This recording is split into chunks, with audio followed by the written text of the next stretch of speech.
Payg'ambarimiz alayhissalom sahobalar bilan o'tiruvdilar. Yonlarida Hazrati Abu Bakr ham bor edi. Bir munofiq kelib Hazrati Abu Bakrni haqorat qila boshladi. Noloyiq gaplarni gapira boshladi. Hazrati Abu Bakr indamasdan o'tiraverdilar. Rasululloh sallallohu alayhi vasallam chehralarida tabassum va rozilikni alomati bor edi. Hazrati Abu Bakrni javob qaytarmasdan, indamasdan o'tirganiga. Keyin Hazrati Abu Bakr haqorat gaplar ko'payib ketgach, ba'zi bir gaplariga javob qaytardilar. Rasululloh sallallohu alayhi vasallam o'rinlaridan turib chiqib ketdilar.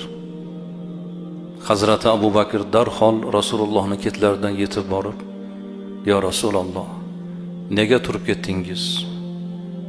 Mendan xafamisiz?" deganda Rasululloh aytdilarki, "Sizga birov haqorat gapni gapirayotganda indamasdan sabr qildingiz, xursand edim. Chunki sizning nomingizdan bir farishta unga javob qaytarayotgan edi. Lekin siz u bilan teng bo'lishga harakat qilib javob qaytara boshladingiz, farishta ketdi, shayton keldi. O'rtaga shayton tushdi. Shayton endi davrani qizdiradi-da. Buni qonuni qaynatadi.